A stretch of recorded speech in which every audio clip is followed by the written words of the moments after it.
ಜನರ ಆಶೀರ್ವಾದದಿಂದ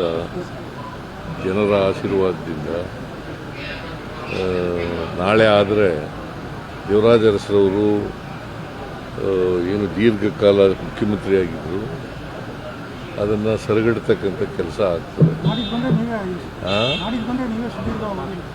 ಒಂದೇನಪ್ಪ ಸಂತೋಷ ಅಂತಂದರೆ ದೇವರಾಜ ಅರಸರವರು ಮೈಸೂರು ಜಿಲ್ಲೆಯವರು, ನಾನು ಮೈಸೂರು ಜಿಲ್ಲೆಯವರು. ಬಟ್ ಅದೆಲ್ಲಕ್ಕಿಂತ ಹೆಚ್ಚಾಗಿ ಸರ್, ಇಬ್ಬರು ತಳ ಸಮುದಾಯದಿಂದ ಬಂದು ಸರ್, ನೀವು 78ರಲ್ಲಿ ತಾಲೂಕು ಬೋರ್ಡ್ ಮೆಂಬರ್ ಆದಾಗ ಇದನ್ನು ನಿರೀಕ್ಷೆ ಮಾಡಿದ್ರೆ ಈ ರೀತಿ ನಾನು ನಿರೀಕ್ಷೆನೇ ಮಾಡಿರಲಿಲ್ಲ. ನಾನು ಚೀಫ್ ಮಿನಿಸ್ಟರ್ ಆಗ್ತೀನಿ ಅಂತಲೂ ಇಲ್ಲ, ಮಿನಿಸ್ಟರ್ ಆಗ್ತೀನಿ ಅಂತಲೂ ನಿರೀಕ್ಷೆ ಮಾಡಿರಲಿಲ್ಲ. MLA ಆಗಬೇಕು ಅಂತ ಅಂದ್ಕೊಂಡಿದ್ದೆ ಒಂದು ಸಾರಿ, ತಾಲೂಕು ಬೋರ್ಡ್ ಮೆಂಬರ್ ಆದಮೇಲೆ MLA ಆಗಬೇಕು ಅಂತ ಅಂದ್ಕೊಂಡಿದ್ದೆ. ಸೊ ಈಗ 8 ಚುನಾವಣೆಗಳು ಗೆದ್ದಿದ್ದೀನಿ. 8 ಚುನಾವಣೆಗಳಿಗೆ 2 ಪಾರ್ಲಿಮೆಂಟ್ ಸೋತಿದ್ದೀನಿ, 2 ಅಸೆಂಬ್ಲಿ ಸೋತಿದ್ದೀನಿ. ಸೊ 4 ಚುನಾವಣೆಗಳು, 12 ತಾಲೂಕು ಬೋರ್ಡು ಸೇರಿ 13 ಚುನಾವಣೆಗಳು ಗೆದ್ದಿದ್ದೀನಿ, 13 ಚುನಾವಣೆಗಳು ಮಾಡಿದ್ದೀನಿ. ಅದೇ ನೀವು ತಳ ಸಮುದಾಯದವರು, ದೇವರಾಜ ಅರಸು ತಳ ಸಮುದಾಯದವರು, ಈ ವ್ಯವಸ್ಥೆಯಲ್ಲಿ ಈ ಲೆವೆಲ್ಗೆ ಬಂದ್ರೆ ದೊಡ್ಡ ಸಾಧನೆ ಅಲ್ವಾ?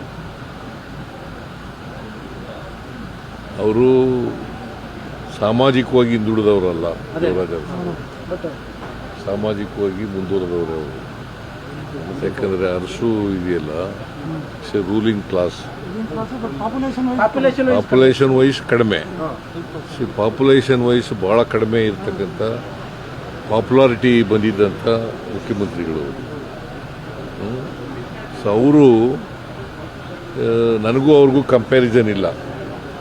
No comparison between me and Devaraj Urs. ಸನ್ನಿವೇಶ ಬಂತು, ನಾನು ದೀರ್ಘಕಾಲ ಮುಖ್ಯಮಂತ್ರಿ ಆಗಿದ್ದೀನಿ, ಜನರ ಆಶೀರ್ವಾದ ಇತ್ತು, ಜನರ ಆಶೀರ್ವಾದದಿಂದ ಇಲ್ಲಿವರೆಗೂ ಬಂದಿದ್ದೀನಿ.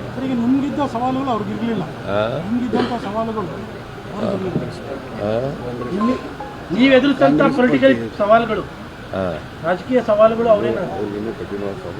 ನೋಡಪ್ಪ, ಆ ಕಾಲ ಬೇರೆ ರಾಜಕಾರಣ, ಈ ಕಾಲ ಬೇರೆ. ಒಂದೊಂದು ಕಾಲಕ್ಕೆ ಬೇರೆ ಬೇರೆ ಇರ್ತವೆ. ಅವತ್ತು ಈಗ ನಾನು 83ರಲ್ಲಿ ಎಲೆಕ್ಷನ್ ನಿಂತ್ಕೊಂಡಾಗ ಜನರೇ ದುಡ್ಡು ಕೊಟ್ಟರು, ಓಟು ಕೊಟ್ಟರು. ದೇವರಾಜ ಅರಸರವರು ಮುಖ್ಯಮಂತ್ರಿ ಆಗಿರುವಾಗ, ಅವರು ಎಲೆಕ್ಷನ್ ನಿಂತ್ಕೊಳ್ಳುವಾಗ ಜನ ದುಡ್ಡು ಕೊಟ್ಟು ಎಲೆಕ್ಷನ್ನು ಮಾಡ್ತಾ ಇದ್ರು. ಒಂದ್ಸಾರಿ ಇನಾನಿಮಸ್ ಆಗಿ ಗೆದ್ದಿದ್ರು 62ರಲ್ಲಿ. ಸೊ ಆ ಕಾಲ ಬೇರೆ, ಈ ಕಾಲ ಬೇರೆ, ಬದಲಾವಣೆ ಆಗ್ತಾ ಇರ್ತದೆ. ಈ ಅವಧಿ ಕಂಪ್ಲೀಟ್ ಮಾಡಿಬಿಟ್ರೆ ನೀವು ಆಲ್ ಟೈಮ್ ರೆಕಾರ್ಡ್ ಯಾರು ಬ್ರೇಕ್ ಮಾಡೋಕ್ಕೆ ಸಾಧ್ಯನೇ ಇಲ್ಲ.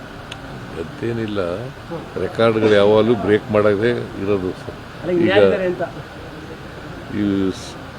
ಇವರು ಯಾರು, ಕ್ರಿಕೆಟರ್ ಯಾರವರು, ಸಚಿನ್ ತೆಂಡೂಲ್ಕರ್, ವಿರಾಟ್ ಕೊಹ್ಲಿ ರೂಟ್ ಈಗ ಮಾಡ್ಲಿಲ್ವಾ? ಮೈಸೂರು ವಿರಾಟ್ ಕೊಹ್ಲಿ ಕಾಣ್ತಾ ಇಲ್ವಲ್ಲ,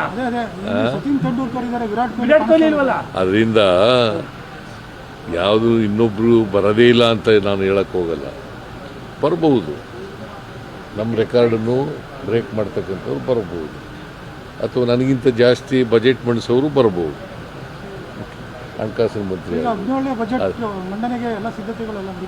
ಸಿದ್ಧತೆಗಳು ಮಾಡ್ತಾ ಇದ್ದೀವಿ.